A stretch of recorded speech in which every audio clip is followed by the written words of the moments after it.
Well, welcome back to the GBL Podcast, everybody. My name is Shibarizu. Again, I'm your host. As always, you can find me on Twitch, you can find me on Twitter, but I'm here on the GBL channel. Feel free to subscribe. We are now affiliate on this channel, so you guys can hit us with the big sub. Thank you, Seven, for being the first sub to the channel. Big shout outs to you. And let me just go around to the host list. Aliens, how you doing? I'm good, man. How about yourself, bro? I'm doing okay. And Diz, how you doing? I am doing all right, except my name is not on the stream. Yeah, you're not. I'm working on that right now. Check that out. Now you're on the stream. Now you are there. Hey, you're running live, bro. It's live, bro.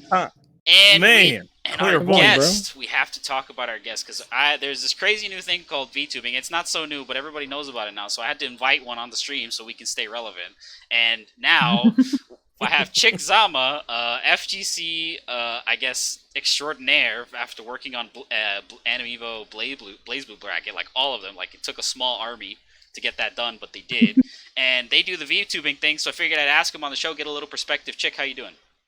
I'm fine, man. How are you? I'm doing all right. All right, so let's talk a little bit about the lineup today. We were going to talk a little bit about next gen. The PlayStation 5 reveal just came around, and there was a lot to talk about there. I didn't think we had to say too much to say about Xbox, but now we do, so we'll get there. Yeah. And I do want to give some perspective on the way that we watch gaming, right? Because in 2020, it's been going for a long time, but in 2020, and especially moving forward, the way that we watch games, the way that we consume gaming content, not just playing the game, is critical to the game industry now. Now we're seeing VTubers become immensely popular with companies. We're seeing them immensely popular with fan bases. It's slowly being adopted in more mainstream circles. I saw on Twitter that a VTuber is like one of the first people to play PlayStation 5, something insane like that. And I was like, this is very serious. We have to talk about it. So, Chick, I want to hear an introduction. Tell me a little bit about yourself.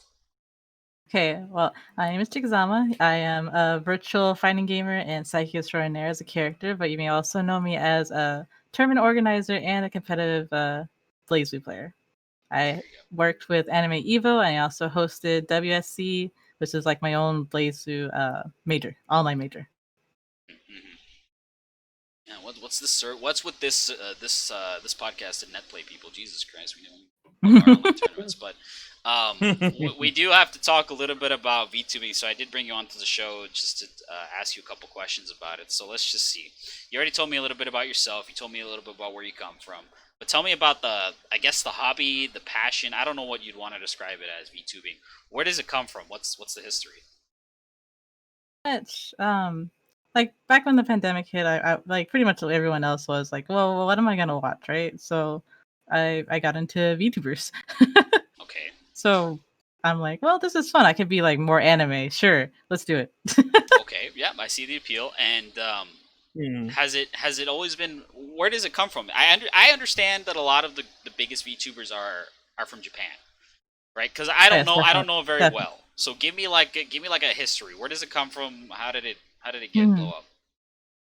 It's definitely like the main corporations and the talent agencies are from Japan. They branched out to other languages as well. Like recently with Cover Corp and HoloLive, they came out with Holo EN, which is the English branch of them, and they're a big talent agency. So it was very huge when they released their newest talents like about a week ago. But there's also New Jasanji, who's also very big, and they have talent as far as Indonesia, EN as well, Korea, Japan. Okay, and let's see. You already mentioned to me what creators might be interested in doing, like the creator side of it, not just the viewing experience, but for the creator. You mentioned to me, that it fits your personality, and if it lets you create a style that you enjoy. What do you think, like, the benefits of somebody looking to get into it? What would they see as a benefit? It's a great creative outlet, I think. Even at the most minuscule, like, hey, if you maybe don't want to like use a webcam, maybe for personal reason or other, or if you want to be creative, and like for me, I'm writing actually like a whole backstory with my character as well. Right, and I want to get to that in a second, right? Because I understand when I look at like big VTubers, Kizuna, Korone, all the Hololive EN people. The Hololive EN people are seriously exposing people for some of the first times like VTubing as a concept, right? And they have like a background. These characters have like a background. They have a name. They have like their preferences. They have mannerisms. Like they have this crazy acting going on. Like the level of acting that they go through to create the character that you see on the screen, super impressive. And it's straight wrestling kayfabe. Like it's that's actually it is impressive. That's a really good on the point that like it is really great showmanship. Do you think that's part of the appeal for viewers? Because this stuff's blowing up, right? Like, what is the appeal for like somebody who wants to watch? What do you think? Like, that is definitely the appeal. Like the actual like the VTuber character itself is really cool, but like the personality and like the background for the person and the character itself, it's very interesting. Okay, yeah, because when I think about it, I think about like when I try to explain it, like just to kind of make logical sense of it, I think of like Hatsune Miku. I think of virtual idols from Japan. I think about like how you may not associate Hatsune Miku with the sound studio that produces that character, right? You may understand that it is virtual, but you don't make the association between the people who work on it and the character. You know what I mean? They're two different things in the right way. The character creates its own personality, and that's what matters, right? That's how I understand it. Do you think that's how most people are going about it? Like they're creating a virtual character that is completely outside of, you know, any sort of reality of the creator? What's going on there? It's definitely it's like a mix. Some people just like, oh hey, I want to have an anime avatar. Like, yo, okay, that's cool. Like I respect it. And then there's other people like, yo, like I want to write this huge long backstory for my character. She's this or they're that. Or they have these special powers or something else. Yeah, that's the way I understand it. That's when I see like the major production companies or popular VTubers or even you know, put on the performance. I kind of look at it through a lens of like a separation of fact and fiction, being able to incorporate science fiction or, you know, extraordinary personality, things that you can't translate easily in person. But do you have to do it that way? I heard when I'm just gonna name drop Pokemon. I don't really know anything about them other than the fact that they had a VTuber model made for them and that they did a stream where it wasn't their face, and then apparently they do a lot of no face, you know, camera streams, but they decided to do that instead. But like, explain that to me. I heard a lot of people saying that doing that doesn't respect the amount of work VTubers put into it, but the cynical side of me says there's no reason to respect these things. That you can do whatever you want with it. You know, that's just the wild west of streaming content. Do you think that there is some right way to go about it? Is there some wrong way to go about it? What is your position on like people who are debuting per se? I think that's the term. Yeah, I think that's the beauty of VTubing actually, and it like anyone can be whoever they want, whatever they want to be. So I think it's like, yo, let's let them rock, you know? Let like them do what rock. you want to do. Yeah, and I think in particular when I look at your own production, I understand that you've been doing FGC things for a long time, right? Like, I understand that you've been involved with competitive BlazBlue for a very long time. You know, WSE, your production company, Exceed Assault, things like that. Those things are separated from this, so maybe you have. Are they? Or are they? Or are they? That's a really good job. But those things, you know, we understand them to be managed by yourself, but how do you think carrying that forward as a VTuber has affected the way you plan things? Do you think that you've had to change the way that you stream content to be a VTuber, or are you mostly just doing the same with a little bit of extra personality? Like, how has that changed your I guess path? Honestly, it really hasn't changed so much. It just added to whatever I do. I've learned a lot of new skills to it, so it's like helping me actually like run more things on my own too. So I'm just gonna pretty much incorporate it. Okay, yeah, okay, that's cool. Chat is right. There's definitely been a lot of, I think, gatekeeping when people talk about it, because, you know, and I understand it, right? These characters that become very popular, they have a very established sense of, I guess, culture. You know, Every time I see it, they incorporate these personality traits and they try to create a fan base and they do as much as they can, and they're completely fresh, right? Like a lot of these characters are fresh. Right. You don't know anything about them, and that's weird, right? Because now we have a mix of people who want to get into it, who are new, people who are very popular, who are new, who are getting into it and they have an established fan base, or people who are getting into it but have previously had influence elsewhere and now have to change their brand, I guess, in either big or small ways. I don't really know how big you have to change your brand to do something like this. I haven't had to do it, and at least not yet. I don't know. Who knows where I'm ending up with that. You never know. You never know, I'm thinking about it already. Yeah, you're like, maybe. But I guess on that front, it's a good time to ask, like, what do you think is what do you think about the barrier to entry? Like, how hard is it to get into? Like, what's the effort? How hard was it? I think the main barrier is either like money or the skill set to make your own avatar. Okay. That's the main part. But yeah, there's definitely there's so many people out there that are they're really working hard. Like I'm trying to interact with more of the VTuber community at large, and there's a lot of hardworking people out there. So it's like there's so many people. I mean, eventually it's really hard to shift through everyone, but everyone's really putting their best, honestly. Okay, right, I understand that. And would you say that okay, so I understand that you've been doing this for a couple of weeks now, right? Yes, I've technically debuted for 2 weeks. I've gotten my there you go, guys, 2 weeks. So if you could go 2 weeks back in time and tell yourself, well, not even 2 weeks, maybe, how long did you plan? Let me ask you that. How long did you plan this for? And how did you plan it? Yeah, there you go. Yeah, what was the plan? Yeah, that's a great question. Break it down for me. The plan mainly was, okay, like what the main part was, like, what did I want my character to look like, right? So I was like, okay. So I'm looking at all different types of designs. Then my actually a really good friend of mine, his name is CJ. He knew I was like looking into design, so I'd be like, hey, if you ever need like someone to like draw you stuff, like I got you. So like the main thing for it is like you need to get like a character sheet, so people can like have a reference to like actually draw your model, right? Right. So he like, I decided on my design finally. I picked out a bunch of clothes. Like, okay, well, I want to look like this, and he's like, okay. He like gets back to me. He actually drew like some extra things that I didn't think about. And I'm like, yo, that's sick. I like this. And I'm like, okay, we'll go with this design. Then I handed it off to my 3D model person. But I eventually had to find like my 3D model person. Like there's a lot of people working on 3D models, 2D models, and that's a big thing too. But choosing between 2D and 3D. Right, because there's, as I understand it, there's various softwares and various formats. I know that you do a full 3D model. Right. I have it right in front of me. But I know that I've seen, 2D animation styles. I've seen some crazy, I've seen more crazy examples where it's not even like an anime style. It's just a virtual character in various different styles. I've seen animals. I've seen all kinds of crazy things.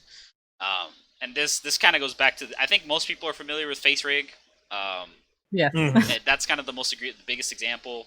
And there's apparently like a bunch of other softwares coming out for it, so the technology is growing all the time. So I guess the process really is just establishing a visual identity and kind of rocking with it from there. Like, how do you think?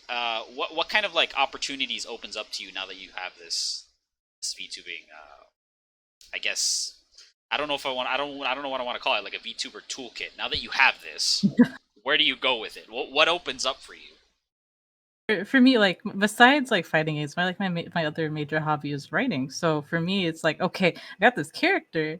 What can I do with her? It's like, okay, I can write this backstory. I'm actually working with first, you're all gonna be the first to know, but I'm actually working on like small comic panels to tell parts of my character's backstory. All right, okay, I didn't know that. All right, super sick. So that's actually interesting, right? Because that's really interesting. You know what? Because if she's doing that, what else is everybody else doing? Yeah, but I'm thinking about that. You can build a full cinematic universe, basically. Exactly. That's what I was gonna say. I'm thinking like you can build an extended presence in other mediums that doesn't really work, I think, for other streamers. Like, I think about like a really popular streamer, and I think that they just stream. That's usually what they do. And maybe, you know, and there's always, they have other things that they can do. They can commentate, right? Maybe a commentator goes into streaming, or maybe a streamer goes into commentating. They can do organizing. They can do, you know, I don't know, YouTube videos. They can do webinars. They can do all kinds of things, right? There's ways to translate into other video medium, but it's still them recording themselves, right? Like, you can't divorce yourself from that. But I'm thinking about it, and when you have a character that exists, you know, in fiction, I guess, right, or in a virtual format, you can create comics, short films, art, all kinds of things, and it connects so much more cohesively. I don't know. I feel like if you, one thing is like having a streamer appear as like a character model in a video game, right? Like you know that they're different from, that's not the streamer. But if if the opposite happens for a VTuber, that's different, right? Like the character is transported in such a cohesive way, at least in my mind, that kind of like, that opens the scope of what is possible for me. Like, what else can these production companies do? Like these big production companies like HoloLive, like, oh man, they have so much money. Like, where could they go with that? You know, not just videos. How do they get their characters involved in video games? How do they get their characters involved in comics? How do they expand, you know, their media presence? I wasn't. That's actually funny that you that. mentioned that. That's actually funny that you mentioned that.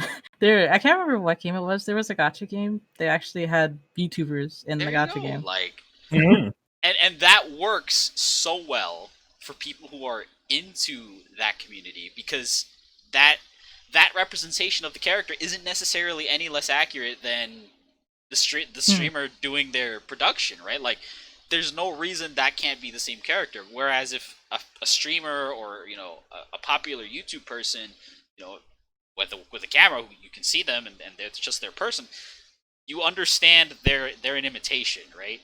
I don't know.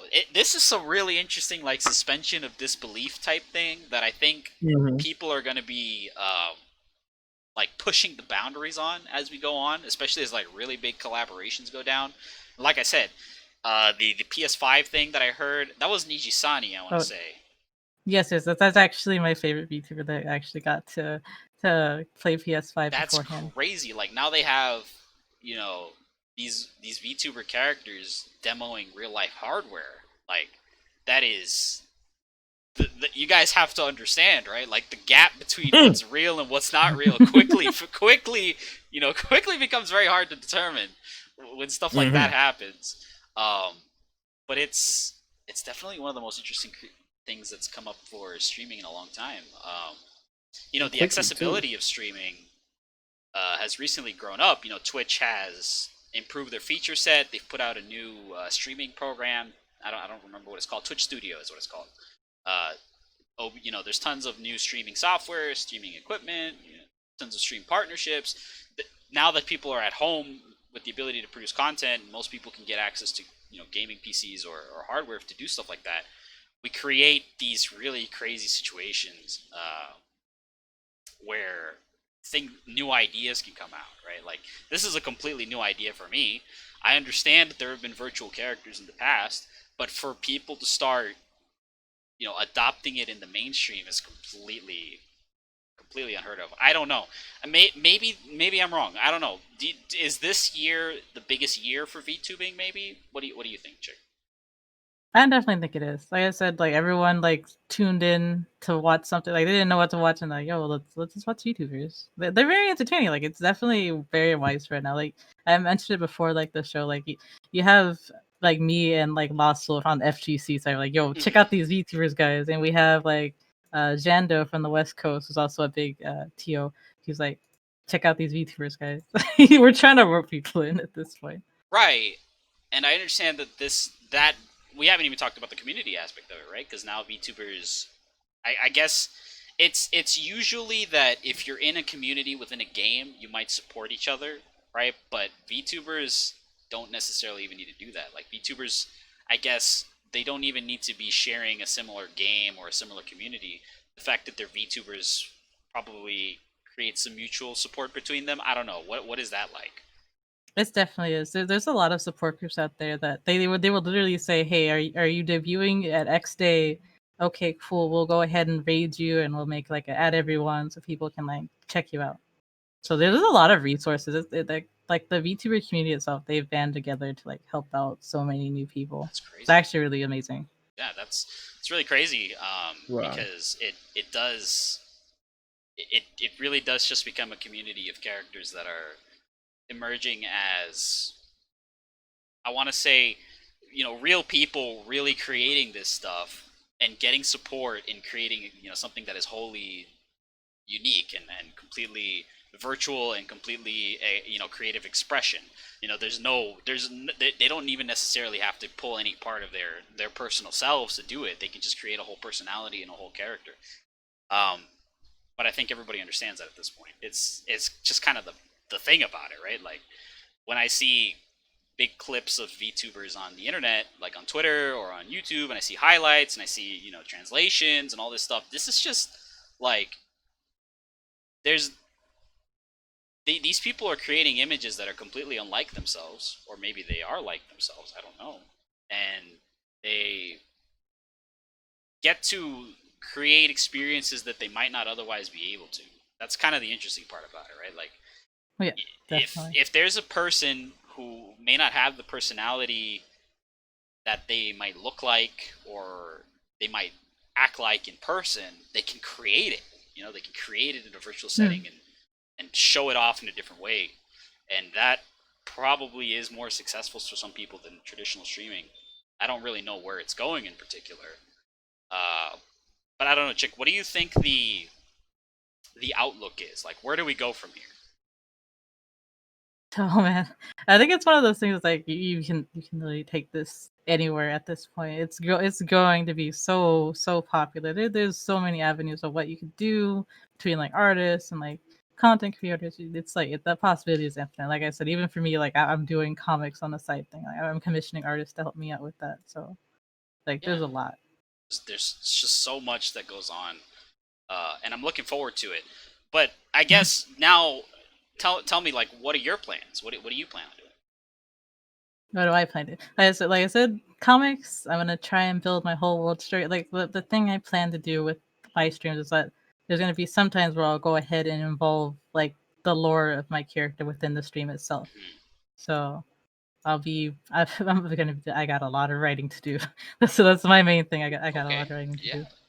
Now let me ask you about that. I guess just to kind of like give me a little bit of perspective about the writing process. Is it scripting? Is it prose? Like, what is the format that you have to take? Like, is it more like writing a theatrical play? Is it just writing out notes for yourself? Like, how are you approaching it? I'm kind of already writing out notes. Like I've actually never been formally trained in writing. It's just been my passion for many years. Like my main thing is poetry, but I have expanded out into like short stories. So I'll just take like little bits and pieces. Like, okay, what can I do here, and then I'm gonna fill out the blanks in between. Like I'll get the main points, then I'll fill out the rest in between. Okay, yeah, that makes sense. I guess there's really no established way to do it, and there's going to be a lot of interesting ways people take advantage of this now that it's becoming more popular. And I guess let's stop looking to the far future and let's bring it home for a minute. Like, what are you looking forward to in terms of gaming over the next, I guess, even tonight? I know that you have something you'll be planning on doing tonight. Yes, actually. If anyone's a fan of Grand Blue Versus, I'm going to be hosting a stream. I'm going to be finding tech as we go. And as far as the future, like whenever you debut, pretty much for every VTuber, they ask you like, what are your? It's kind of like a job interview. Like, what are your plans? What are your like hopes and dreams? That's actually like a very regular stuff. Where do you see yourself in 5 years? Exactly, right? Like, this is the culture stuff, right? Almost, yes. That is actually one of like the regular things that they ask. So I'm like, I was thinking about it, I'm like, dang, this sounds like what am I getting hired? So, but I actually got to thinking about it. I'm like, you know what? There is a lot of things I want to do. So one of the main things I'm actually planning with another VTuber, and I have support from another. Thankfully, I got support from a bigger VTuber as well. I want to do a Blaze Zoo tournament. Yes. So VTuber only released a tournament, and there's a lot of people who are actually interested in fighting games. Maybe not on like a competitive level, but on a casual level still. They're like, I want to play fighting games. I'm like, oh, okay, well, we can probably do something. And with my background as an organizer, I'm like, yeah, I got this. Of course. So And yeah, that's kind of the interesting stuff, right? Like the experience that you carry into it can enable you to create very unique experiences and very unique sort of content. I've noticed this before, being involved with the Fight of Animals community. I think I mentioned it to you once that VTubers in Japan apparently love the game, and I've seen like them doing like a lobby, like a King of the Hill, with like a bunch of VTubers. I'm like, what the fuck is going on? And like, this is this interesting crossover of traditional content with VTubers that you're gonna see a lot of as things grow, especially in competitive spaces, right? Because I think competitive spaces are really good when we talk about esports and stuff. They're really good when they have good entertainment and really good production, good commentary, good segments, good interviews. That stuff is quickly going to be disrupted by VTubing. I think it's already been that way actually in Japan. Like if anyone knows me, I've truly gotten into Apex recently. Yes. And there's a lot of VTubers who love Apex in Japan for some reason. And there was recently a very big tournament. I can't remember the name of it right now, but there was a ton of VTubers who entered. And there's like one like independent who's a pro shooter player. Okay. A pro FPS there player, you go, yeah. and he entered and won. So there like, you go. And I remember they came out with the avatar. The story of I heard this happened in FGC events as well. I've heard of tournaments where a VTuber player shows up and they win the whole thing, and they have like Sakura UK. That was Sakura UK for BB Tag Evo Japan. I think it was 2 years ago, a year ago. That's crazy. Like something like the reality hits when they win like a tournament or something, and you're like, oh my god, the person doing this is so good at this, and like they're using that to create a very different kind of identity for their virtual broadcast. It's crazy, and I can only ask. I want to say that I can really only ask some very broad questions because I think the specifics are not there yet. Right? Nobody really knows where this is going, and people are trying it, and people are pioneering it. And for me, I can just be like, what is going on? What do people think they're doing with this? Who's popular? Who's not? What are the big blow-ups as they come along? Like, you can only ask yourself the big questions at times like this because people are just trying things. It's really, really crazy and super unique, and I really enjoy watching it, and I really enjoy, I guess, being along for the ride because as a content creator who isn't doing that currently, I'm just looking at it, I'm like, wow, this stuff is really unique. This stuff is really challenging what I think I should be doing. Like, not that I dislike my content, I just look at it, I'm like, this is so expressive, this is so different, this is so, uniquely taking advantage of the resources given to them, that I can't help but feel, wow, how do I compete with something like that? How do I grow my identity? How do I connect in those ways? We're going to see what people do. I think just to kind of put it all in a box, the sudden popularity of VTubing in the West is going to change the way that streamers look at content outside of their stream, basically. Outside of Twitch, outside of YouTube, outside of the usual thing that they do. They're going to start thinking a lot more about getting into other mediums. They're going to think a lot more about, collaborations, communities that they connect with, like all this crazy stuff that they don't think they have to do.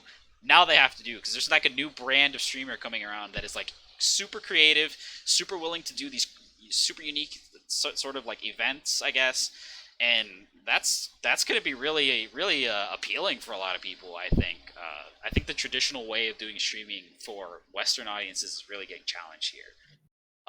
Most definitely.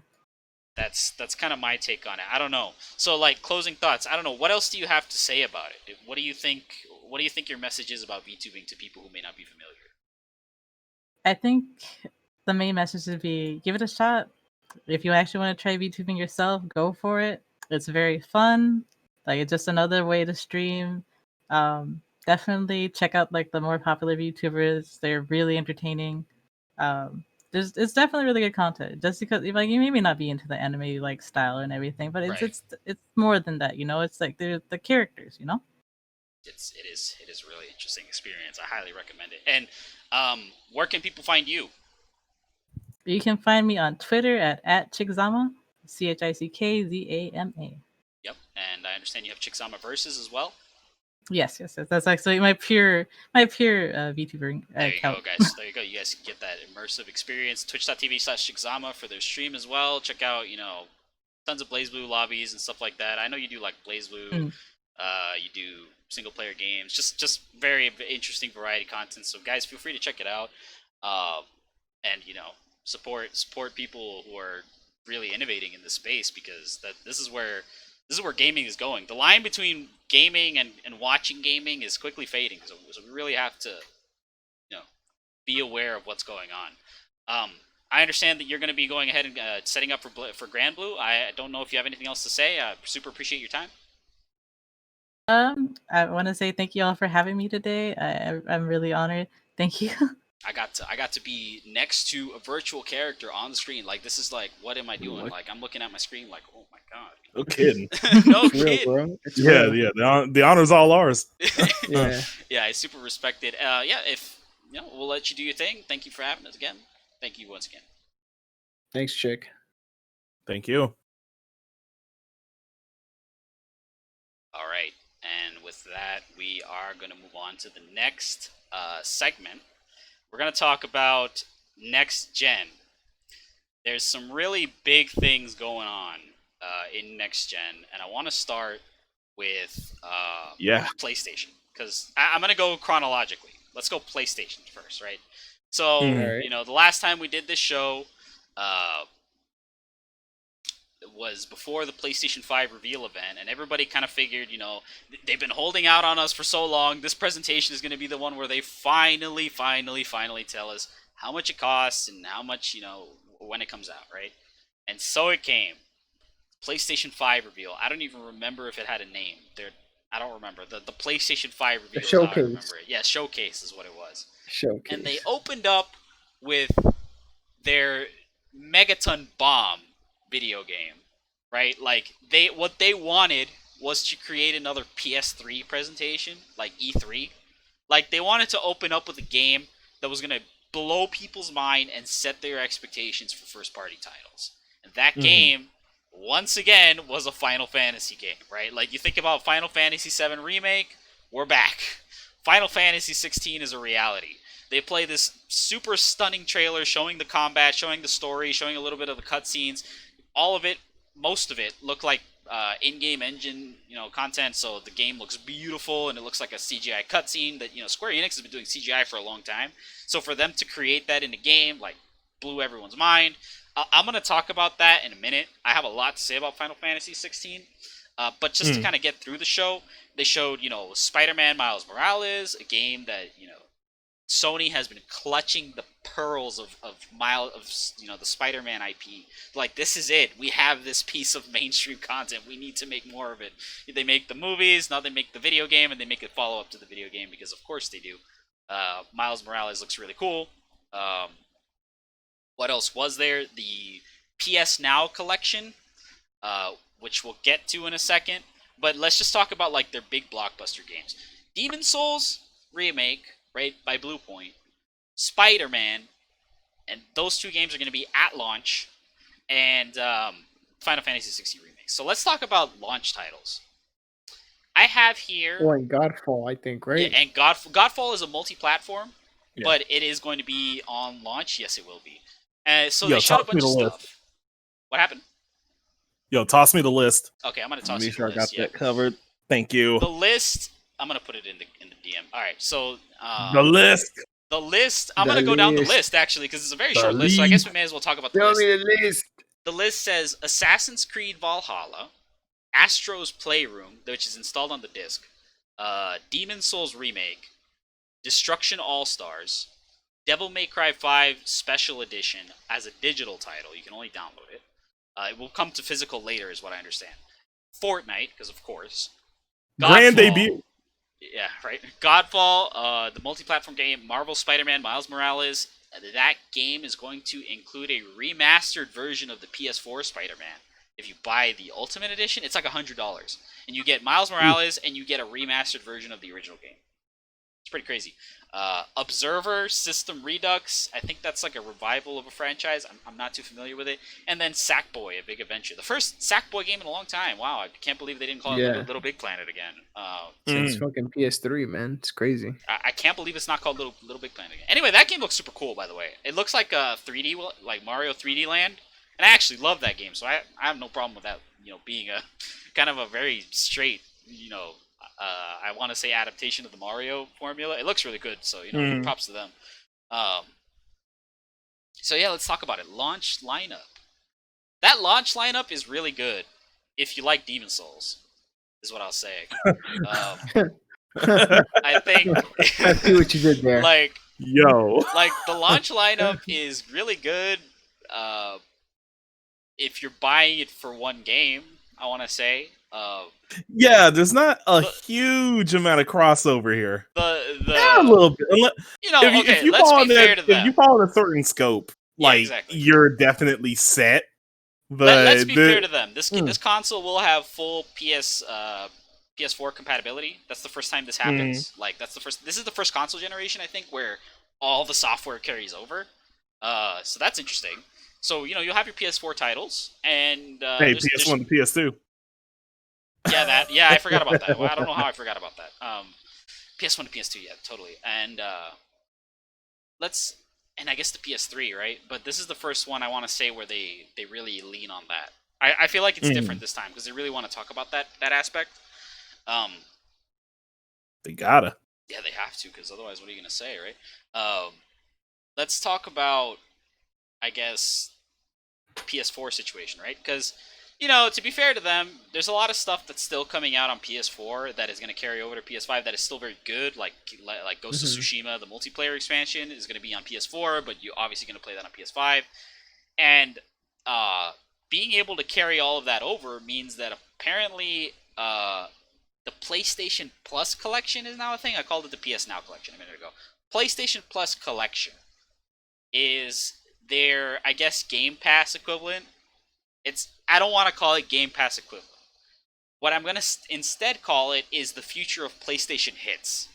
Okay? So everyone who's ever had a PlayStation in their lives knows that when you go to the store, there's going to be a line of red box of game boxes with the red label on it, and it says PlayStation hits, right? Oh yeah. And the GameCube had green, this. bro. And, remember that? The GameCube had that, with the greatest hits or whatever, and then the Xbox had that. I don't remember what the Xbox version's called. Like, all of them did this, right? And the reason I say that is because when I looked at this list and I saw Persona 5 there, but not Persona 5 Royal, I said, wait a minute. Persona 5 is $20 on PS4. Because it's the PlayStation Hit Collection. I said, oh, that makes sense. What they want to do is instead of offer it as a disc title for you to buy for $20 or digitally, it's just something you get for being subscribed to PS Now, right? That makes sense. Also, shout out to Mortal Kombat X, a game from 2015 being there, a game that was late ported to PS3. No, it was late ported from PS3 to PS4 and came out really close to the early generation. That's so funny to me that they said, hey, you know what, this game from the PS4 early gen, it's for free, bro. You can play it on your PS5. Those load times are going to be amazing. I respect it. And just a lot of old games. I mean, that's what I think. Yeah, I think the value is a little weird because there's some good titles here, like God of War, The Last of Us, not The Last of Us 2, but The Last of Us, Uncharted 4, the Ratchet and Clank from the PS4. There's some other weird titles here like Battlefield 1, Fallout 4, Final Fantasy 15. Final Fantasy 15 has been on everything. That's so ridiculous. Monster Hunter World, that's a really good one to have on there. So, it's like an evolution of that model, I think. They're these games, maybe not as many people buy games outright. So instead of offering them at a discount, we can bundle them with the service so that you feel compelled to stay subscribed to the service, right? Because, I mean, the PS5 is one expensive thing. It's $499 for the disc drive version. I heard that the stock for the PS5 digital is really low. there's not a lot of those out there, so the $100 saving kind of doesn't matter for a lot of people because they're going to walk into their game store or go online, and that's the only one they're going to find. So, people are paying $4.99 out of pocket for this thing. And I don't know. What do you guys think about the launch lineup here? We got Demon Souls, Spider-Man, and a bunch of PS4 games. Like, how does that sound? I think Demon Souls does have a very loyal fan base, so there will be people buying it to play that, of course. But I think obviously the system seller is going to be Spider-Man, right? I mean, I expect that to at least maybe sell at least 3 million, maybe 2 million. I mean, you have to see how things are really with the economy, right? People haven't really been working due to the COVID situation, so that's going to play a factor. But at least 2 billion, maybe easily it could sell, and that's going to be a system pusher for the holidays. So I mean, it's not just that. Also, I mean, like this, right? You also have to look at also these other titles that are out there that people always like to play the newest version of, especially like, for example, 2K, right? We just got 2K20, right? But the newest engine and the new everything isn't even available on PC, but it's going to be available on PS5 and Series X. Yeah. So people are inclined to buy a PS5 to see that, because even on the latest PCs, they can't see it. I was going to mention that. Yeah. You know what else has that problem? Surprisingly, Devil May Cry. Yes, that's where I was getting at. Devil May Cry, apparently, the special edition is getting like next gen upgrades, but the PC version won't get them. Like Whack. that's so crazy. Like, why crazy. Are you doing that, Capcom? Whack. Yeah, like they're adding ray trace lighting, which, by the way, I opened up Devil May Cry 5 after the PS5 reveal to like see it. I was like, what's the difference? The difference is major. Like, the lighting in the PC version at max settings does not look very good, I'm gonna say. So for them to omit ray tracing, that's pretty fucked up. Especially after Capcom did all that work to get ray tracing in Monster Hunter World, and they created like a separate texture pack, like 4K and like a bunch of shit for PC players, and then like, Devil May Cry, can't do that. Can't put it on PC. Sorry, guys. Oh, I forgot how to do it. That makes me think Sony had a hand. Yeah, and that's Sony's marketing on the whole next gen situation is weird, right? So we got Miles Morales is coming out on PS4, which, okay, that's surprising. But you can't upgrade. But you can't upgrade. You have to buy it again if you buy it on PS5. But yeah, it's coming to PS4. You're going to be able to just buy it. The new Horizon game is going to be on PS4. Yeah, I saw that. Horizon, that is another one. Like, yeah, that's wild. Like, these games. That goes to show you how much life is still in the PS4. Yes. Yeah, I saw that. It makes you really wonder, should I really upgrade? Especially if you have a PC. Something you should really consider. I think the weird thing is, right, like, I don't know. I don't think it's a bad thing. I understand that a lot of people are saying, they're not able to take advantage of the next-gen hardware. Like, I think that's a gross misunderstanding of how hardware works nowadays. Like, the ability to scale software from low-end devices to high-end devices is just how every engine works now, right? Like, these people have never seen graphical settings in their life. Exactly, right? Like, that's just how it is now, And Xbox has been doing this for a little that's while what it's now. About now. Yeah, the Xbox One S, the Xbox One, the Xbox One X, right? Like, they understand that you're able to scale software from 1080p, 60 to 4K at 60 and still create a consistent experience, right? So, with that said, I think it would be fine if Sony did all of this if the marketing was clear, right? Like, they are very insistent on you buying the hardware. They want you to buy the box. It's expensive. Sony probably spent a bunch of money making it. They really want you to buy the PlayStation 5. Please buy the PlayStation 5, guys. And this is where I think Sony and Xbox have had a very similar path through the Xbox One and PS4 generation. But the difference was that Sony had really good exclusives, right? Like, amazing exclusives. So that's kind of where things kind of like branched, right? And now they're going like completely separate directions. Sony really wants you to buy this box, guys. So in order to sell you the box, their marketing is not going to tell you about all this PS4 shit. You don't know that the PS4 exists anymore. You don't know that you can go and buy it. You know that the PS5 has Miles Morales. That's what you know. That's what we told you. right? And you know that if you buy a PS5, you're going to get the PS Now collection, which has all these games that are already on PS4. But you know that now, right? That's what you know. You don't know about all this other stuff about the PS4. Whereas Microsoft says, hey guys, you have an Xbox, you're still going to be able to play all your games. You're going to be able to stay subscribed to Game Pass. You're still going to get extra games on your Xbox One. You're going to be able to carry over your games. You're going to get more content for your games that are on Xbox One. You're going to get next-gen enhancements. Like, they are willing to embrace all this stuff and make it seem like a positive marketing aspect. Honestly, the back compatibility on PS5 is probably going to be really good. Like, I'm sure there's going to be a lot of really nice, advantages taken for loading times from the SSD. Shout out to all the people who are going to play Bloodborne on SSD now with the PS5. Oh, yeah. Like, stuff like that. Like, they're going to get this stuff, True. right? They're going to have all this really good stuff with the next gen. I'm sure it will, because that's just how the engines work. But I just saw a video. Actually, I saw a GIF about Demon Souls loading time.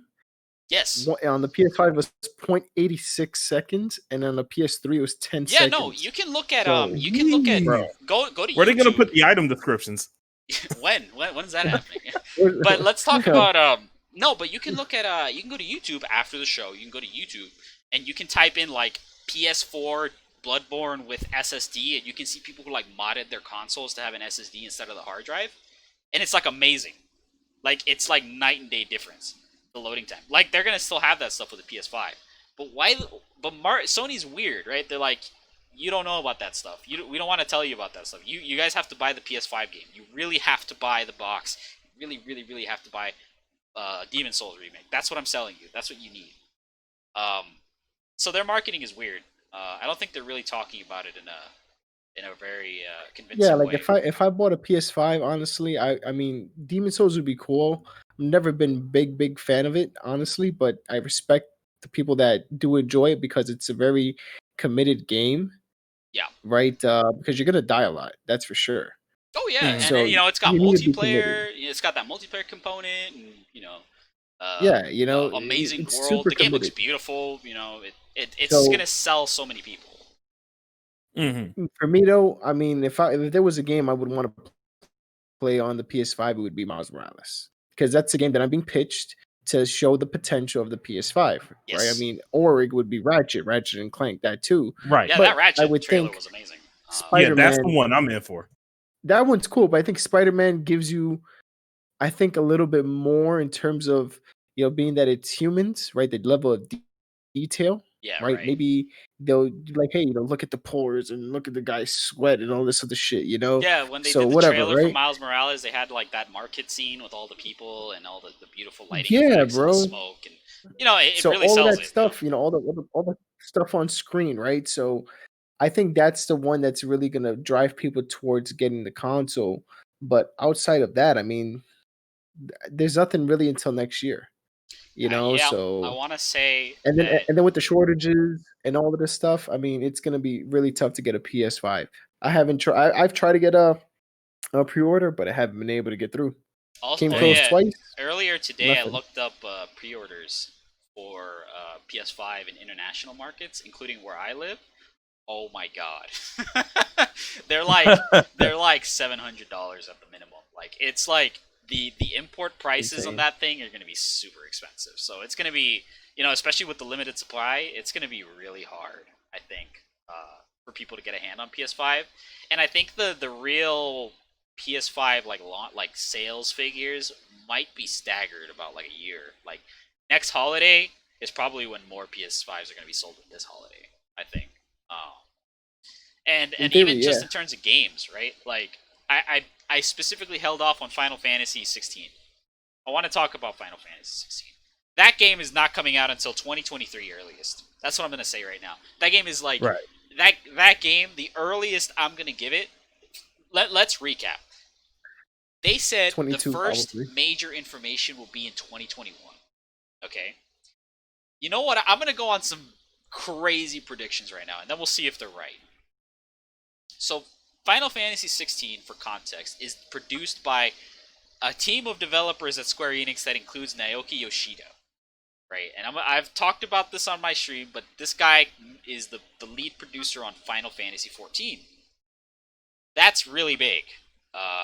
That is one of the most high-profile game designers of the moment, right? Square Enix has the Final Fantasy XIV Fan Fest in 3 separate locations every year. You guys have to understand, the fan base of this game is so big that they have to do BlizzCon 3 times a year only for one game, right? Like, you think BlizzCon is big? What if you did it 3 times a year and it's only about one title? That's how big Fan Fest is for Final Fantasy, right? Like, and I suspect that what's going to happen is that because he's producer on this project, they're going to roll another trailer for that game at a Fan Fest in 2021. That's my big suspicion. If Fan Fest is possible in 2021, maybe at the Japan stop. The Japan North America stops are always really big. They have Japan, North America, and then Europe. At either Japan or North America, they're going to play another one of these trailers. That's how I think it's going to play out. It's possible that they do a Game Awards or, E3, virtual, whatever E3 looks like, or whatever. It's possible they do stuff like that. But to me, that looks like they want to leverage their really large Final Fantasy fan base that they have right now. They're like, all right, check it out. New teaser, straight from the Fan Fest. We control this whole live stream. Check it out. It's all about us. And they control the press cycle. Anyway, I think that given the massive scale of another Final Fantasy project, this is probably not coming out until 2022 at earliest. And I would say the earliest I expect to see this is 2022, around the time that Final Fantasy VII Remake launched. And even that might not be reasonable. I think holiday 2022 is probably reasonable, and I think the longest it's going to take us is 2023, early 2023, I want to say, is what I think would be when you can expect it to be out.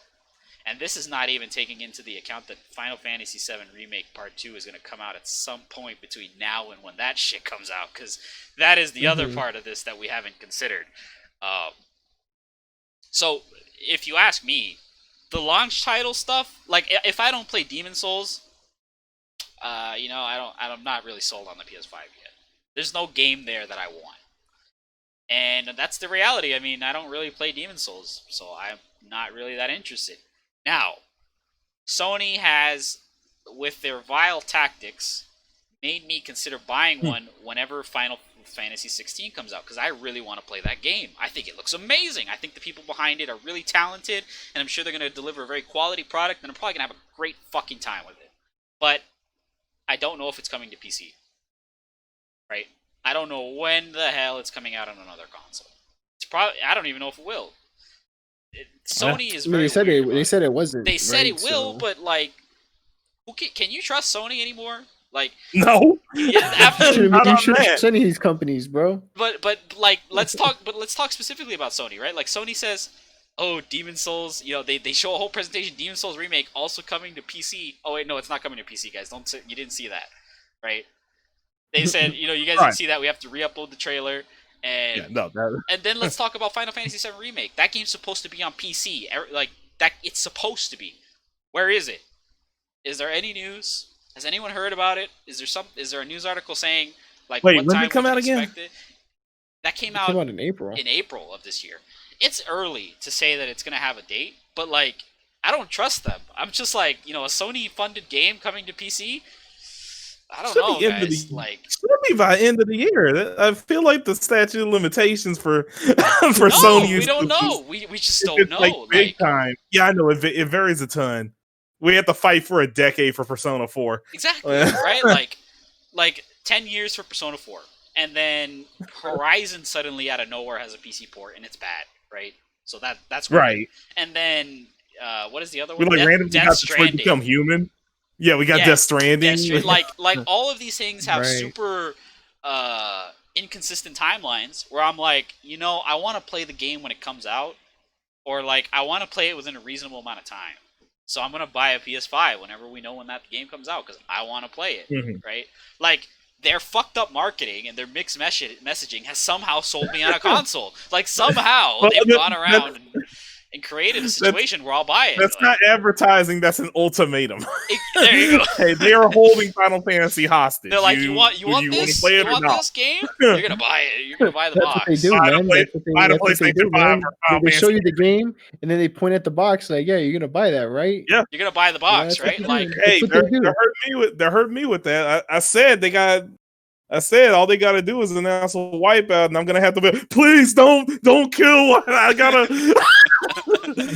I'll pay the money. Yeah, That's what they do, man. I'm telling you. It's so strange. It's so strange to me.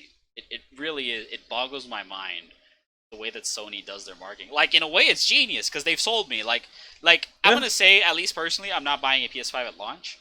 I'm pretty set on that. But when I know when Final Fantasy 16 comes out, I'll buy it. I'll be all right. Now I'll buy the thing. Now you sold me on something that'll buy me the box, right? Like, I mean, it's fair. That's how consoles used to be sold. Honestly, it's the old school thing. It's like we have what they don't. Yeah, I guess it is, but like the mixed messaging is weird. Like if they're gonna be like, the thing is that they used to have no shame, right? Like now they gotta be like, true. You know, it's now out they're coy. they're like you know, it's on PS5 right now. You can buy it. You know, I don't know if it's coming out later. I don't have any plans. I don't have any chance. Like you hear these really weird spokesman answers about stuff like this, right? Yeah. And then back in the day, it used to be like, yeah, motherfuckers, like Mario Sunshine is on GameCube and you can't buy that shit anywhere else, bro. Yeah, like, you're that's gonna how have it to is. deal with it. Like that's how it used to be. Like, can it You just want not Jack be that and way? What Daxter, changed? deal with it. You want Grand Theft Auto 3, deal with it. Exactly. Sure. Like just be upfront. Just be honest, right? Like, I don't care if you're gonna be exclusive or anything like that. Like they did that throughout the PS4 generation. Like how has that changed, right? Like, I don't know. Is it because Final Fantasy is really big or something? I don't know. What is it? Like it's a combination of Final Fantasy being really big and Demon Souls falls into that as well. And like there's been a slow swell amongst gamers that like multi-platform should be more and more of a thing. Yeah, absolutely, right? But I mean, I don't know. It's so weird. I think the PlayStation fan base in general is pretty happy with the exclusive situation. I mean, should be, right? Like God of War, Uncharted, Last of Us, The Lost Guardian. You know, there's tons of shit, right, that they can play. They should be proud of that shit. So why are they being weird about it? Like, why are they just like not willing to embrace that? I don't know. I feel like if Sony decides that exclusives is their way of selling you the box, then just do that. You know, don't be weird about it. Just do that. Don't they used to put it on the box. They're like, only on. Yeah. I remember that being, you know, even in the PS4 generation, they had that. They had the only on PlayStation or whatever. Like, that was the thing, you know? And there's weird stuff like Avengers, a multi-platform having Spider-Man only on, like PlayStation. Like, what the fuck? Man. That's the kind of thing I'm talking about. Still triggered by that. It's so weird. Like they're willing to do the thing, but they're not willing to acknowledge it. Like, we're doing this. You should buy our thing because we have it. Like, they're like, no, I'm gonna do that, and also like I'm gonna let somebody else tell you about it. Like, you're gonna find out eventually about the box thing, right? It's so, I don't know. It just blows my mind. But yeah, I don't know. Like, so what do we think about PS5? I'm not buying a PS5 this holiday. Aliens, what do you think? Like I said before, if I can get my hands on a digital edition, I'll take my shot, right? Because I can have it sent here without having to pay extreme import taxes because you get that exoneration. So I would actually get it for a lot cheaper. So I would just rather get it now, right? Okay. Because I mean, I have a base PS4, so I mean, I think it's sort of time to upgrade that. It's not time to upgrade my video card because I just got one last year. So I just rather go ahead and take my shot on the DE, the PS5, and and then when they come out with the Pro, because they are, upgrade my fucking GPU, then upgrade my PC then. So when I upgrade my PC then, it's gonna shit on whatever the fucking PS5 Pro is gonna be and whatever fucking idea they have for PS6, So I just rather do it like that, man. Honestly, I'd rather go ahead and just if I can get my hands on the DE, cool, have it there. All the new games will be on it. The one advantage, like I said before, I mean, certain games, right, just gonna be available, on that next gen console, right? It's not gonna be on the PC, like 2K, for example, whether you play it or not. That's just a factor, right? It's something that you do need to take into account because, unless you're willing to wait another year to have it on that console and it's like a standard, right? So depends, right? So I just rather go ahead and do it now if I can get it at a good price. If That's just what I think. Right? Like if you get the chance, because I think at this point, getting a PS5 is pretty difficult. And I'm gonna assume Diz that you're probably not sold on because for the reasons you mentioned that you're probably not sold yet. Yeah, like the main thing. There's two main things to me. For one, like I do have to upgrade my PC, but honestly, I could stall that out and pick up a PS5 or honestly even an Xbox or screw it, like whatever. But like talking about the PS5 strictly, I said I wanted like 4 things out of them. I wanted dope backwards compatibility, which I get like that's a push. I've given up on that, but it's good enough. Yeah. And I wanted like 3 long running series that I have been around with from the beginning that I will be like proud to come back to and play again, because I skipped the PS3 and I skipped the PS4, so I've been like far removed. They give me two that I will proudly return for. I will return for Ratchet and Clank, and I will return for Gran Turismo. Yes, but they have not given me that. They have not given me that third one. I'm begging for Wipeout so hard because that's one of the ones That's one of the ones that they would get me on. But honestly, it could be a couple of things. It's like bring me a Twisted Metal. Bring me a freaking bring me a Jack. Bring me a, like there's a lot of things I can see a good chance of Wipeout coming back. Because, like, in the interim since the last Wipeout game came out, there's been a lot of, like, anti-gravity racers, right? So maybe they go back to it, right? Like, it's totally possible. And all those other games, Sony still has very good relationships with all the studios that made those games, so they have, they could do it. They could be doing it right now. They could, They could be. Who knows? But yeah, till they make the announcement, I don't have as much reason. I don't really have much reason to budge. Yeah, I think for me, PlayStation 5 looks really strong, but it looks really strong 2 years from now, not right now. Like me, I don't play Demon Souls, so immediately like half of the appeal is gone. You know what I mean? Like, and I think I didn't have a PS4, so my motivation to carry over, because they're trying to sell you like a lot of sequels, like Spider-Man, the new God of War, right? What else was there? All our killer PS4 app. Yeah, right. Like, but the problem is, I didn't have a PS4, exactly, right? Like that doesn't affect me. The new Horizon, the new Ratchet and Clank, like there's a bunch of stuff, right? If it interested you as much, you would have bought it last generation, Exactly. So. Exactly. Like the fact is, like all that stuff is carrying over the PS4's legacy, and that makes sense because the PS4 was insanely successful. But I think the conversion rate is a little weird, right? Like it's maybe not as strong of a sell for people who don't have a PS4. They'll look at it and be like, well, Demon Souls. If I have if I pick up a PS5, sure, but they're not why I would pick up a PS5. Yeah, exactly. Also, I guess to talk a little bit about, well, we've talked enough about it. Let's talk about Xbox. This was. Oh my goodness. My goodness. So I woke up. I woke up to this and went, yo, what? I woke up to that. Yeah, me too. I woke up to the news. I was like, what? Okay, so basically, we found out. I don't think we've had a show since the Series S was revealed. So let's start there. No. The Series S, right? $299, digital only, targets 1440p graphics at 60 FPS. To me, it's really smart. I think that the appeal, like, it's not cool for the console wars, whatever, to have a budget console. But it's clearly an acknowledgement of like the Nintendo way of doing things, where like they're gonna make this thing that's like so completely different that a bunch of people are gonna buy it, and like they're making wads of cash and playing it. I don't give a fuck. And then the console wars are over here. It's like the Series X and the PS5, going at it, and they're just selling the Series S in the corner over there to a bunch of kids, right? Like it's interesting to see Microsoft be able to duke it out on both fronts. Yeah, they can just make their little side thing, and then also, here's our big body that's gonna take on the Titan. Yeah, but I think that's because they understand their software really well, I think like their ability to scale software, they probably learned all these lessons with the Xbox One, right? Like their engineering team figured out how to make a low budget console and a high budget console, right? And how to make sure that the software scales appropriately and that you have a meaningful difference between them. So that they say, all right, well, we have this. None of our competitors have this, right?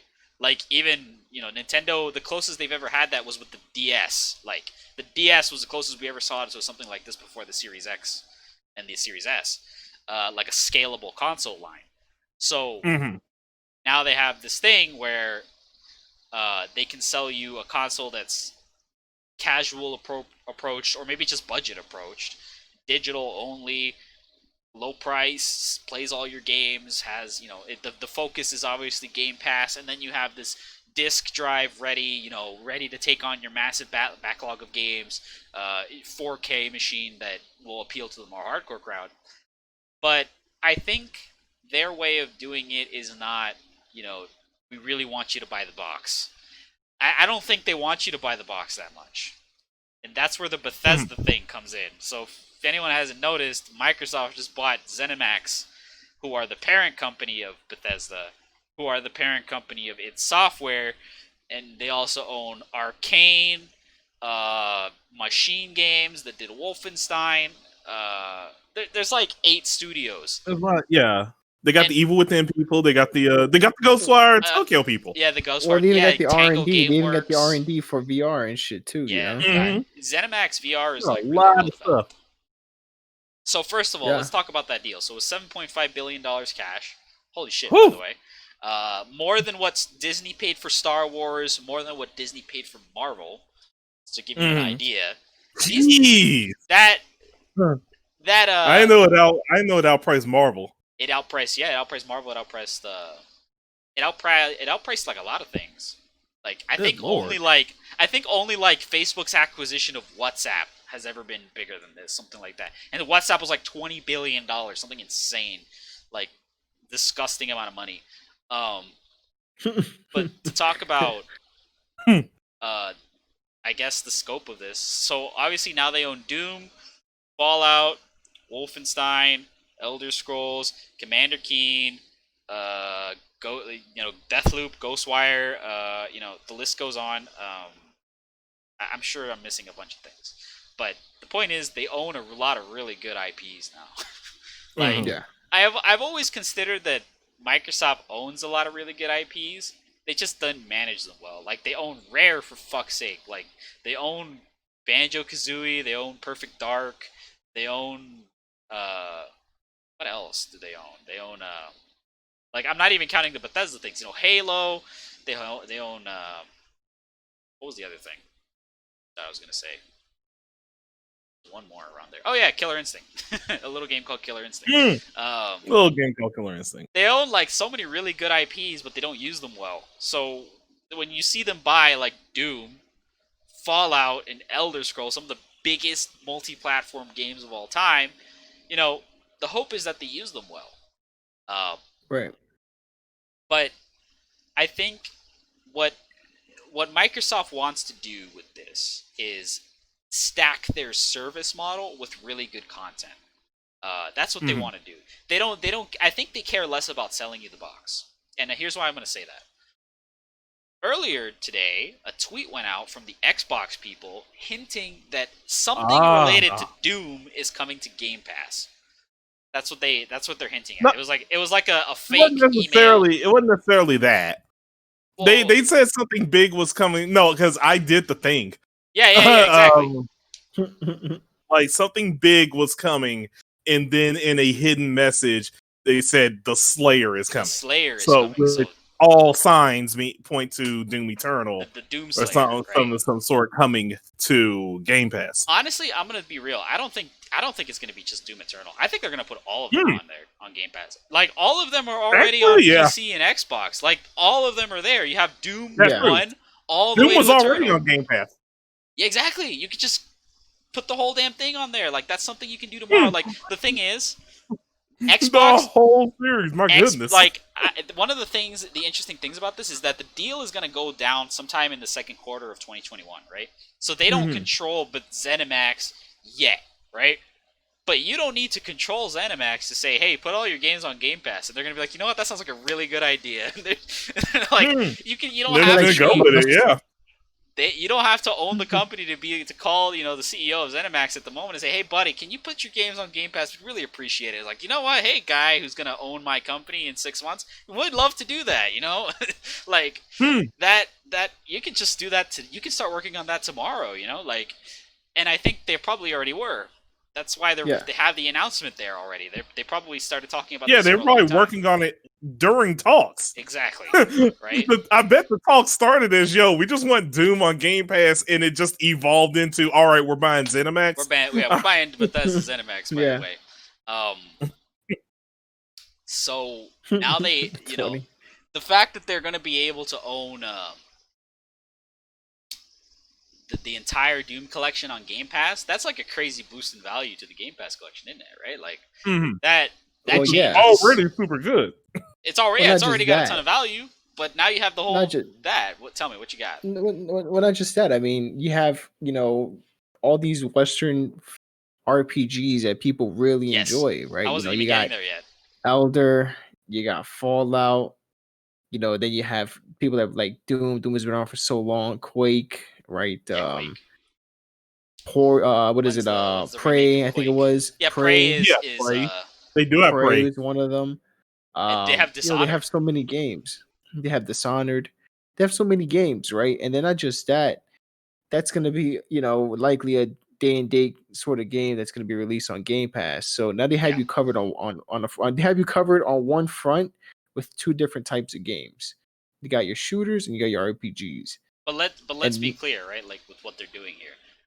A lot of people thought about it and they were like, "Oh my god, the next Doom is going to be exclusive to Xbox or whatever." And I'm not going to say that's not possible. No, that's not their deal. Exactly. I'm going to say that's not possible, but that's not what they're going to do with it. That's this just is not what's how going to they happen. work. Because this is just like what's going on with Xbox and EA, right? Because now they have that EA Play thing on there too. Mm-hmm. So basically, what Microsoft is going to be doing, or at least needs to be doing, is stacking the deck. So basically, all these sort of games, people are going to want to play them, right? Because people would like these games. They're really good, actually. Yeah. So they're going to stack the deck to the point where, okay, well, you don't have to buy the game. You can just buy this box, pay this service, and play all of those games day one. Or you can buy that box over there. But you have to pay $70. Yeah, $70 for each game. For the thing. $70 a pop. Jesus, man. So why don't you just come on over here, pay we have a cost of $14 a month. $14 a month. You can play all of these games the day they release, right? And you get all the updates unlocked immediately. You get the Ultimate Edition. You can buy the digital version of the console, pay for Game Pass, and have access to all of those games day and date, along with a gigantic library of stuff that's on previously, plus extra perks to all sorts of whatever other games. And you still won't match the price of buying a PS5 by itself without buying the game. Exactly. Because that's the thing. Xbox, they're heading in the right direction. It's definitely a power move. They would need to acquire at least maybe one more company to cover another front at least. I'm not sure what front. I think what they need to do is I think what they need to do is divert their existing resources towards the stuff that they're missing.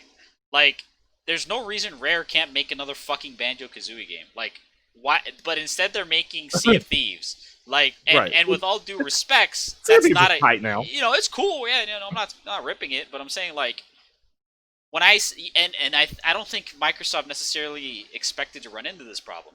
They have a bunch of studios that they already own making Western RPGs, making shooter games, and they just bought a studio that makes shooter games and Western RPGs. So now they have like double the amount of people who make shooter games and Western RPGs. Like, but the thing is that the companies that they already owned, they didn't make shooters and Western RPGs. They made like platformers and racing games and action games like Ninja Theory. Well, no, they still make those. People just shit on them when they come out. Yeah, right. Exactly. Yeah. They don't have to be making those things, right? They don't have any heat. They don't have any heat when they come out. Exactly. They don't need to be making those things. They now have a studio that can make all of those things, and they really freaking good every single time, right? Like, you don't have to have this system of recycling your studios to make stuff that you're lacking or anything like that. Like it's a weird cycle that they have, right? Yeah, like no, they've had Double Fine the whole time. Exactly, right? Like they've had Double Fine, Rare, and they Ninja Theory and I want to say Next Level and like all these like Playground Games and all these crazy studios that do really creative stuff, and they're making like Western RPGs and shooters for Microsoft. But they don't have to do that anymore because now. Please name the Double Fine shooter. Oh my god, I can't. What was this called? I can't. I don't remember the name. But yeah, I mean that's a fucking well played hand by Microsoft right there. I think what Sony would have to do in this case, Sony needs to go ahead and do something as well, because I mean that's a really hard sell. Having someone pay for your console and then all these other multi-plat games or games that used to be multi-plat.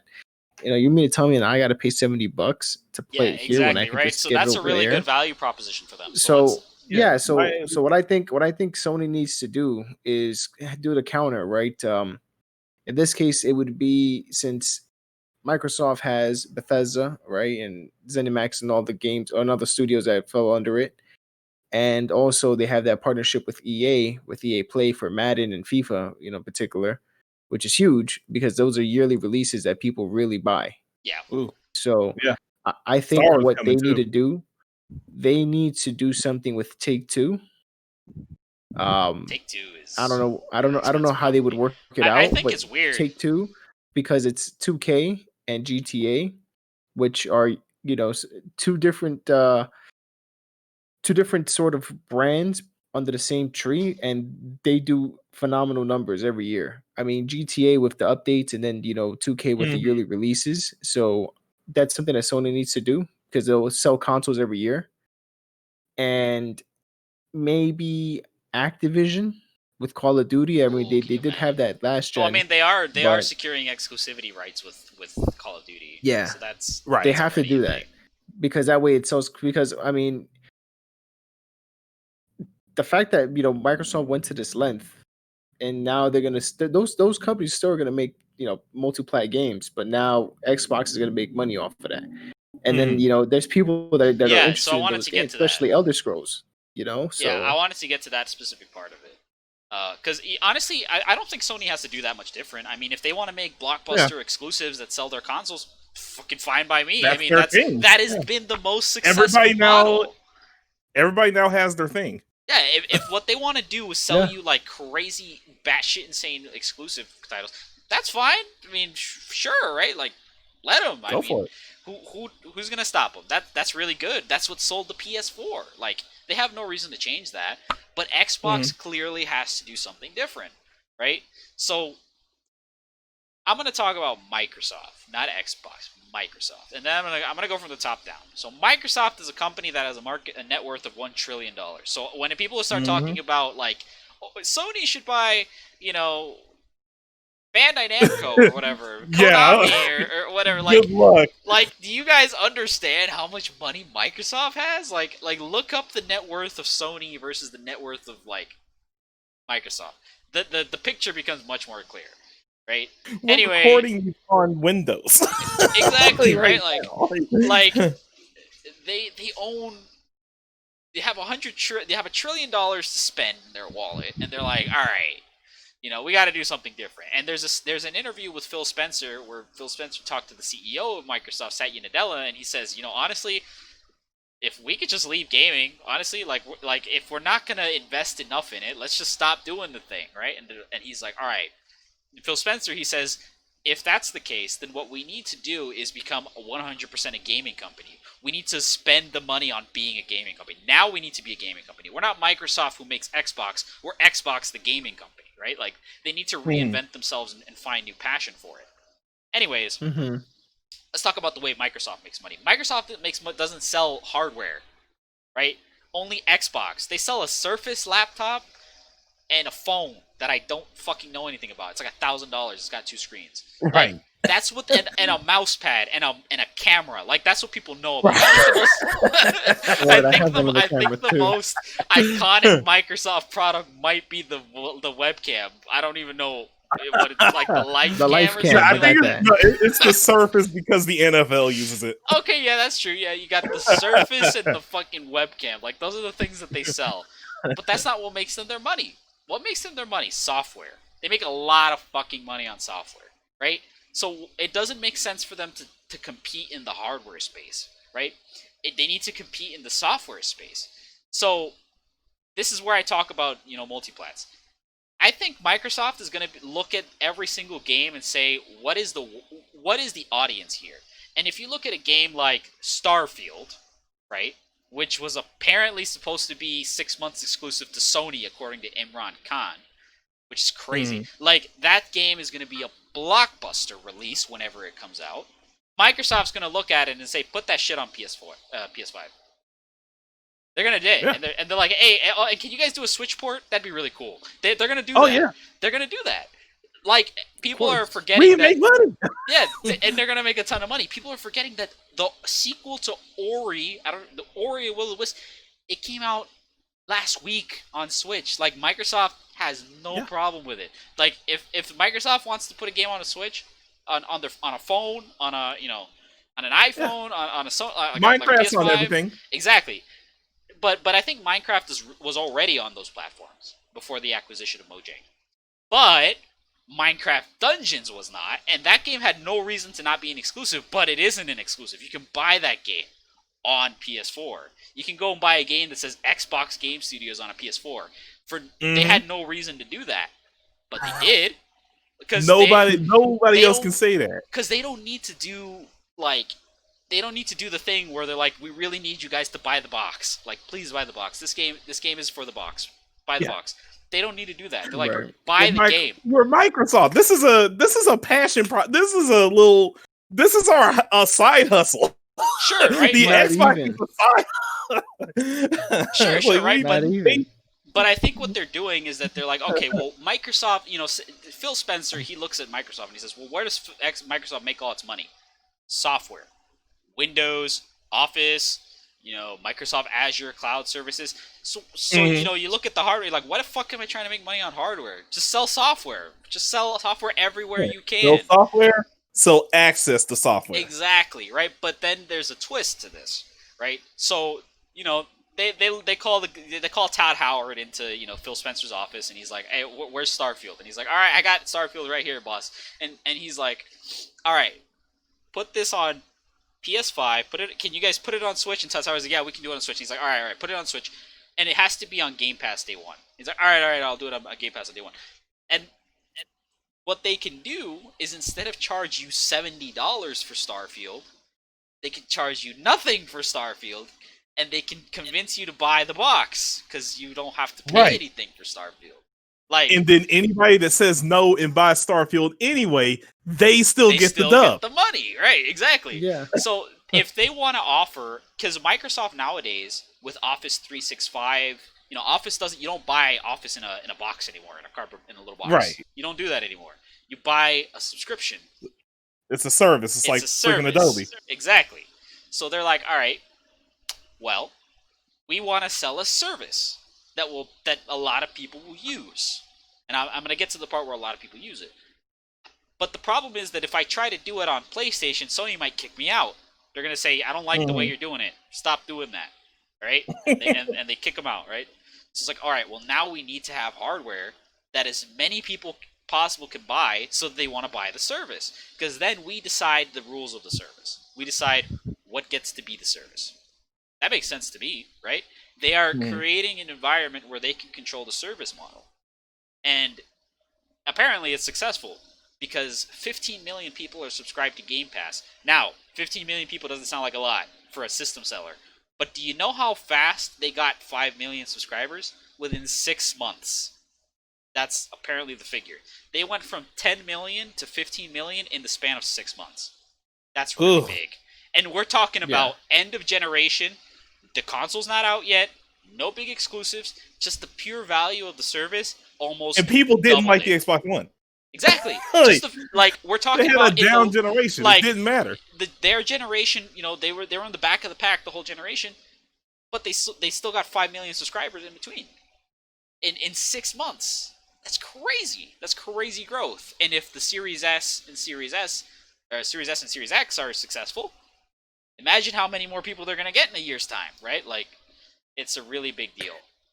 Well, not just that. I think also the PC community too, right? They're gonna jump in as well. Mm-hmm. Yeah, no, that was what I was gonna jump on. It's like the thing that really makes the thing that really makes this wild is like sometimes when you talk to people about what they're gonna do, what they're gonna get, how they're gonna sell for the next generation, a lot of answers end up being like, I'm gonna just upgrade my PC and I'll be set on Microsoft because I'm gonna get Game Pass. I'm gonna buy a PS5 and then I got a decent enough PC sitting here. I'm gonna just get Game Pass on it. I got a Switch and I got a PC and I'm gonna just get Game Pass. No matter what.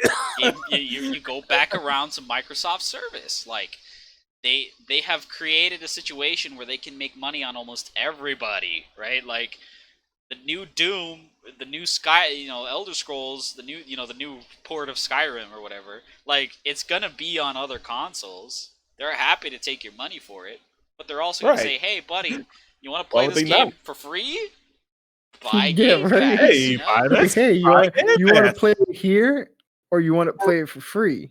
Yeah, you want to spend $70 on this game, or you want me to give it to you for free? Which one you want? They hit you with the Olmec. The choices are yours and yours alone. Yeah, they're gonna look at you and you're gonna look at them and like, yeah, you know which one I'm talking about, right? Dang. You know, and that's it. And that's really good for them. I think, like, as a launch strategy, because you're buying into like a very strong content offering. The fact is, they've already promised that the next Elder Scrolls and the next Starfield are gonna be on Game Pass. They already said that. Like, you know, those games are coming to Game Pass. You know that an Xbox is gonna have that shit. They don't even have to say anything about it. We just know it's happening. Yeah, they said it, but you can assume it as well, right? Like, yeah. Is Halo Infinite gonna be on Game Pass? Yeah, probably, right? Like, of course. Day one. I want to say they said it, but probably, right? Like, day one, bro. All that shit is day one. Exactly. So it's a really good, I think, way for them to innovate on the model and kind of this plays to Microsoft's strength. Microsoft sells software. Just sell all the fucking software you can. Like just make it really good, you know, and make it really well priced and really aggressively marketed. And you know, they're more than happy to do all that stuff. I think you know, Phil Spencer's done a really good job of turning around Microsoft, I think, for this generation, because like they can now differentiate themselves, right? And I think probably midway, I think they probably planned a really long time in the Xbox generation to play a very traditional model, and when it didn't work out for them, they spent a lot of time catching up. But now, in the later years of the Xbox One, Game Pass is really cool. You know, Game Pass for PC is really cool. All this stuff, right? So you're not going to beat Sony on that front, man. Sony's a hardware company, bro. Exactly. Sony's a hardware company. You can't beat them on hardware. I mean, you kind of can because you sold the cheaper console, but at the same time, you know, that doesn't That's what matter. they do. That's what they push to you. Like, hey, buy this hardware to play these games. Microsoft is, hey, buy this software and play these games. You know, it's and play. Sony is to play. You know, you need to buy this to play. And Xbox is more no, buy this and play. That's a good way to put it. So yeah, I mean, it's apples and oranges, man. You know, it's not. They're not in the same division, really. They're two different things, trying to compete for supremacy on the one which is video games, but they're coming from two different fronts. It's software against hardware. That's what it is. Right. This is a good time that we're in, that we're now seeing these divergent styles between the big three again. Yeah, I totally agree. So, all right, that's kind of the wrap up on it. So yeah, I think early predictions in regards to the Bethesda thing. I think all the Doom games are coming to Game Pass. I think that. I think that Elder Scrolls Online is a really big game right now, and that game is on all platforms.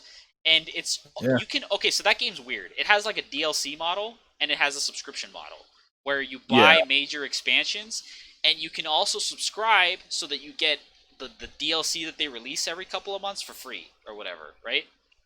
If they loop that in the Game Pass, I might jump on that. I'm telling you, I immediately thought, you know what they could do? They could just offer you all of that on Game Pass. In the subscription deal. So good. It's already on Xbox. If you have Xbox, you have the game, like the expansion model. You still have to subscribe, but you have the game with these expansions, right? But I think they could do you one better and say, okay, if you're on Xbox or on Game Pass for PC, you get the whole thing. Get the whole thing. Just start playing. You have the subscription. You have the the expansions. Don't worry about shit. That would be amazing. Just sign right here. That would be amazing for them. So I think they would very likely do it. Obviously, I think all the Fallout games and all the Elder Scrolls games, I wouldn't be surprised if by the middle of next year all of those games are on Game Pass. I think they're gonna stagger their releases to generate hype, but I think what they're gonna do is they're gonna be like, all right, now all the Doom games are on Game Pass, and like 3 months later they're like, oh guys, all the Fallout games are on Game Pass now, and all the Elder Scrolls games, because those games are already on PC, right? Not all of the Elder Scrolls games, because some of them are too old, but all of the Fallout games are on PC. All of them are on Steam, so there's no justification otherwise. Except for, like, Fallout 76, I want to say. No, that game's on Steam. It's on Steam, right? Yeah, I think so. Yeah, so all of them are on Steam, so they can put them on PC and Xbox. It's fucking Game Pass. It's not even a question to me. Yeah, so it's good year for Xbox. I think that even though Bethesda hasn't been formally acquired by Microsoft yet, like I said, you don't need to be owned by them to think that this is a good idea, right? Like, you can just put it out. Like, you don't even have to own the company. You can just say, hey, guys, you want to put the game on Game Pass? And they're like, hey, yeah, that sounds like a good idea. We'll do that. So they'll probably do it soon. Yeah, they're like, does it matter when we do it? I mean, we're going to be there in a few months, so I guess it doesn't matter anymore. Yeah, right? So I think that would be very smart of them. Like, it's obscenely pro-consumer. It's almost like terrifyingly pro-consumer. I mean, it's really good, and people started saying that this is kind of like them trying to be the Netflix of gaming, right? Where everybody has a Game Pass subscription, like everybody has it even if they don't use it. But honestly, it's even better than that in my mind, because you can still buy the game, right? Like if you like the game and it goes off of Game Pass, just buy it, right? And I think that's really good. Because that's the thing that. But I don't think the games are even going to come off of Game Pass. Some of them do. Some of them do. Oh yeah, I think in the future they won't.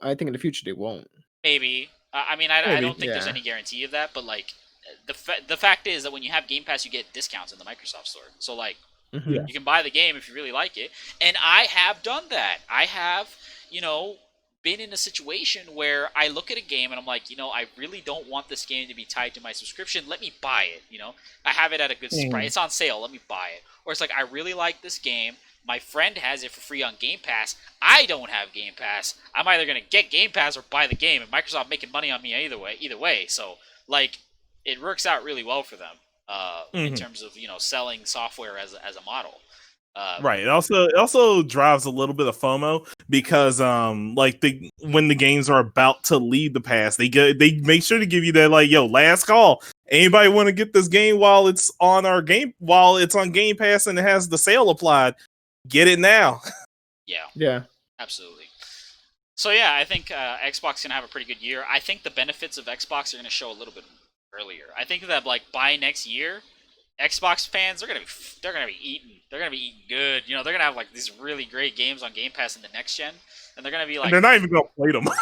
They're not even gonna have them available. They're gonna have them there. They're just gonna have them in the library. It's they'll have them there. But I think I still ain't opened that last Gears that came out. I can open it whenever I want. Whatever. Yeah, and I think for PS5, PS5 looks really, really, really strong, but it's gonna take a little bit for it to come out and really show the force that it has, right? But hey, luckily it's got the established base. It's got a really strong established base. The lead it built up last gen. I think the benefit here, when I look at both sides, I say PlayStation 4 fans are really satisfied with what they're getting, and then Xbox is probably gonna have a way better generation than last time. I don't think anyone wins. I think that both sides are gonna have a really good generation. Honestly, play your games, guys. I am not here for the wars. Yeah, it's no wars, but. Meanwhile, Nintendo's doing whatever the fuck they're doing right now, but they're gonna be out there. They're out there making limited edition digital content. Yeah, but they make money. But they're also making cool stuff to the side. So whatever. And they're announcing they're making a Smash competitor by themselves to compete. Yeah. It's like when Capcom made like 8 fighters. Yeah, right. It's like that. But okay, so let's see. What are we playing? Let's just wrap it up. What are we playing? Aliens, what are you playing? I've been playing Tony Hawk recently. Mm. I've been playing Unreal Tournament 99. Yes. Game of the Year edition. Some good old UT. I downloaded Left 4 Dead 2 so I can go ahead and play. That new update comes out tomorrow. I mean, we got to see, man, when we're gonna do it. Diz, Shib, when you guys want to play this or what, man? I'd be down. I'm interested. You also I was actually mentioned the playing Left 4 today. Dead 2 update coming out. Yeah, guys, there's a Left 4 Dead 2 update in 2020. Unbelievable, right? It's a fan-made patch that Be surprised. Valve has given the blessings to, and I think that's a really good way for them to do it. Because those games, they're not coming out with a new Left 4 Dead anytime soon, evidently, right? I think that's an admission of this fact. But hey, okay, if that's what they want to do, it's pretty cool. They have the community hats at TF2, so why the fuck not, right? It's really cool. I'd be super happy to play either of those, in the next few weeks. So I'm sure we'll figure something out. ODST also. Oh right? yeah, ODST coming out. Yeah, ODST it's out today. It was out as of last night, actually. Yeah. ODST is my favorite campaign in the Halo saga. It's my favorite part of the game, of those games in general. I think Bungie did something really different with it, and the Halo universe is not explored enough in the games that I think this is really cool. I agree with that. I'm gonna be playing it on Friday. I look forward to it. It's gonna be a lot of fun.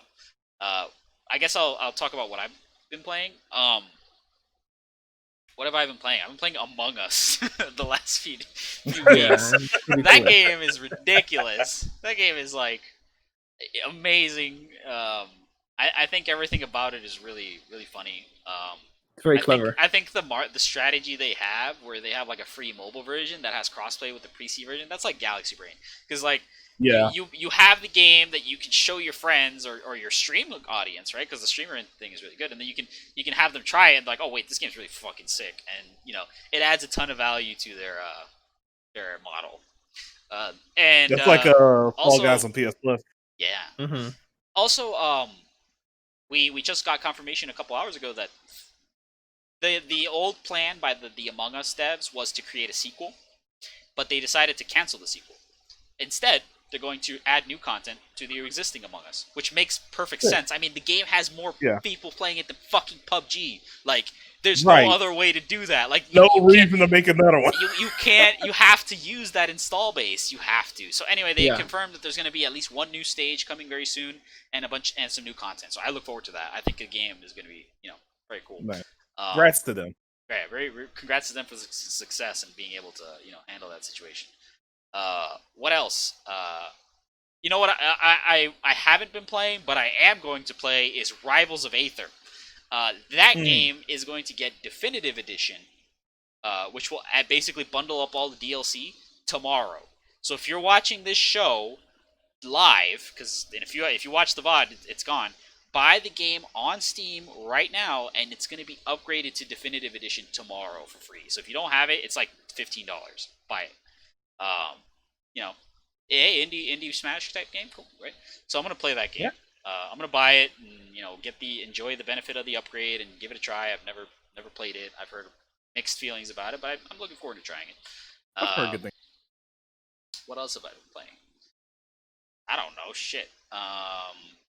Apex Legends I played a little bit lately, and I want to say I went back and I was like, hey, Apex is really fun, but I really remember why I stopped playing Apex. I think I really hope they add crossplay soon. I really hope they add, more game modes soon. I think the way they're doing it is really weird. But yeah, that's what's been up with me. Diz, what are you playing? Actually, I know the answer, but I want to hear you say it. Okay, I've been playing a few things. I've been playing Tony Hawk as well. Okay. I grew up with that series, so like me and Aliens have not played yet, and we gotta get together on that at some point. Yeah.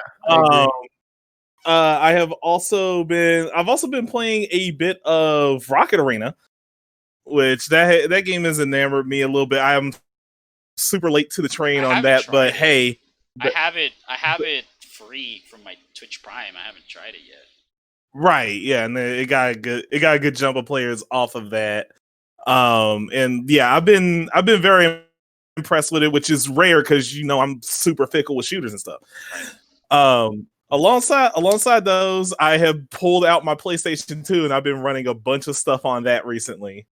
Again, like I just got off of SSX Tricky right before we got onto the podcast. Yeah. Anti-gravity racers. I've been watching you play the AG racers. Yeah. Speaking of AG racers, Pacer was supposed to already be out, but there was some F up with the console release, so they had to push it back. And now, like, they don't know what the date is. They're saying they're trying to get it out by the end of September. So the instant Pacer comes out, that's by the I believe the former Studio Liverpool guys, the Wipeout guys. Oh, really? The successor to Formula Fusion, which launched and was kind of rough. So they took it down, they rebuilt it, and it's coming back out as Pacer. Okay. So the instant that's out, I am going to be playing the heck out of it. To tangent, you played Hot Shot Racing, right? How do you like it? Yeah, I was about to mention Hot Shot Racing. The shout outs to Sumo Digital. I love those guys. Sonic racing game people. Like that's who those guys are. So how do I have to get so basically Sumo Digital, if you're watching this, come on the show. I would love to talk some Hot Shot Racing with you guys. I do have some opinions on it. But overall I think the game is pretty cool. I wish I would like to see more people on it. I would like to see like some community nights. That seems like a really fun arcadey time shooting the shit with people in a big old lobby. Think like full on big time like 8-player virtual racer Daytona USA lobbies. Yeah. Like that's sort of what that would kind of be like. Let's see. One more thing. One thing that caught me out of nowhere. Chips Challenge 1 is free on Steam now. Yes, it is. The freaking video game boomers know that title. Yikes. That game came out in 1989, people. Oh yeah. That game is as old as me.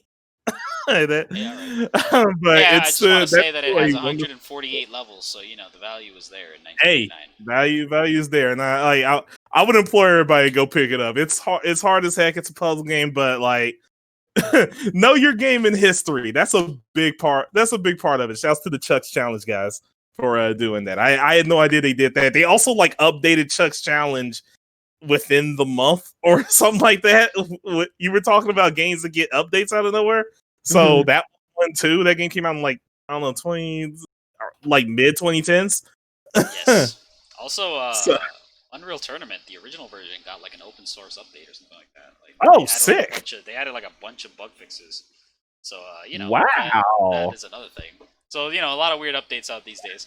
But yeah, other than that, yeah, it's kind of it. I've been playing a lot of stuff, but there's still a lot of general stuff that you'll see me on that I've been running since like the last cast. So you know how I am. I'm all over the place. Yeah, it's fine. That's the variety. That's the kind of stuff. Yeah, and I think with that we're gonna wrap it. Appreciate everybody watching. If you like the show, feel free to follow us on Twitch and subscribe to the channel. Twitch.tv/GottaBeLegends right up there at the top. You can find us on other social medias. You can follow our hosts. You got Aliens. Aliens, say goodbye. Take care, everyone. Thank you for tuning in. Thank you, Chickzama, for everything. Diz, Shib. Thank you, everyone. All right, Diz, you got anything else to say? Yeah, thank you again, Chickzama, for stopping by.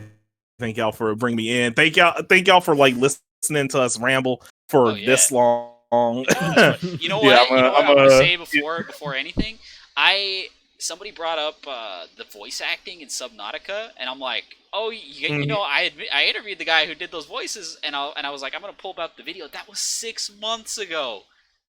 I was like, we interviewed Tony 6 months ago. I was like, holy shit, where has the time gone? So man. that was like less than an hour. That was like 2 hours ago that I found that out. I was like, oh my god. But now look at us. Now look at us. So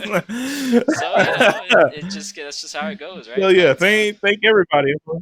I'm gonna work on my freaking VSona after we get out of here. Yeah, that's just the play these days. Everybody gotta have one. Dude. Gotta get one in the back pocket. Yeah. Yeah, all right. Well, I think with that, we're going to wrap. I once again appreciate everybody being here. Feel free to follow us everywhere, and we'll see you guys on the next episode. Peace. Peace. Peace.